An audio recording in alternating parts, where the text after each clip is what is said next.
Assalamu alaikum. Badran köçötlerdi ekkenibizge. Bugün 3-cü gün. Көктөп Bularga egi bütüyle agroseyf kuyduk. Anda көрсөтүп өтөм. Шашпай туруңла. Ушул полянын баарысы ушул кудуктан суу ичет. Бул кудукка суу арыктан келет, арыкка пока суу келдик. Арыктан келип түшүп, мына ушул мотор суу карат. Эмени яманын эмеси 240 чукурлугу 230 болуш керек, чукурлугучу. Шырынасы да 240, бул жагында деле 240 чукуру 230 яманы. Ушундагы сууну тарттырабыз, эми примерно ошону калькуляторго коюп тоннасын суусун билип алабыз. Суу аз калганда түгүнө 1 тоннадай суу 1 тонна 2 тонна суу калганда, астында 2 тоннадай суу калганда.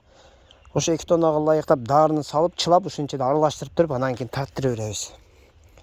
Биринчи жөнөкөй суу айдайбыз, анан кийин дары суу айдайбыз ушул жерден элечи.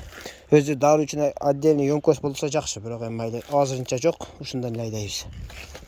Бадыран көчөт эккенден соң мынеринен эме болуп чирип сынат, солуп өлөт, саргайып. Короче, ушул эккенден кийин ушул жерден өлө турган оорусу бар өзүнө. Эги бүтүп эле же эртеси күнү же ошо 3 күндүн ичинде мына дарыдан куюп коюш керек. Агросейф. Бул дарыдан 10 литрге болсо 20 грамм, болбосо 15. Мен 15 кылып куюп чыктым, өзү негизи 20 куюш керек 10 литрге. Менде дары азыраак кылган экен. 15 грамм 10 литрге 15 алып туруп, мына эмеге аппаратыр 15 литрлик, буга эме 15 литрге 20 грамм 20. Мына шприц тартканда мына 20-лыкта мына шприччи. Фокус мына 20дан көбүрөөк тартат экен. Ушундай көбүрөөк тартып туруп, бирөөнү кошуп, аралаштырып, бул аппараттын мына учундагысын алып таштайбыз. Чача турган жерден алып таштап, ушу менен ар бир көчөттү түгүнө 4-5 секундтан мына качат этип кете бересиңер. Ар бир көчөт түгүнө 4-5 секундтан турсаңар, 150 граммдай суу төгөт. 150-200 граммдай суу куюлат мынтип. Ушуну куюп коюш керек. Куйганда мынаны чөмүлтүрүп коебуз. Мына жалбырактарына полный тийгизип, үстүнөн чөмүлтүрүп коебуз. Эме сотосу менен агып түшүп ушул жерге сиңет. Ал масштабтуу деңгээлде эккендерге, теплицада эккендер ушу агросейфти куйуп, мындай көбүрөөк күйүп калат. Ушуну куйбаса, эги бүтүп эле эртеси күнү ушуну куйбаса, көбүнүкү өлүп калат. Бирок өлбөй көктөп деле кете берет кээдечи.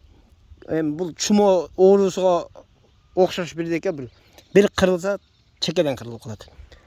Агросейф же болбосо привикур ушундай эле куюп чыксаңыздар болот. Биз 2 жолу буга антистресс чачтык. Антистресстин аминоцит 33% дегени бар, антистресс. Рабочий, жакшы иштейт. Ошондон жалбырактан жеңил үстүнөн мындай пырылдап чачып кете бересиң да, тез көмөк кылышы. Ушул жерге бир 4000ден ашык көчөт эгилген болсо, ошого 15 литр ошол эме дары жетет, ошону чачып чыкканчы. Тез этип туман кылып эле чачып коебуз, болду. Азыр казык тургузуп атабыз, казык жөнүндө дагы растанияларын эмелерин кеңири айтып кетебиз.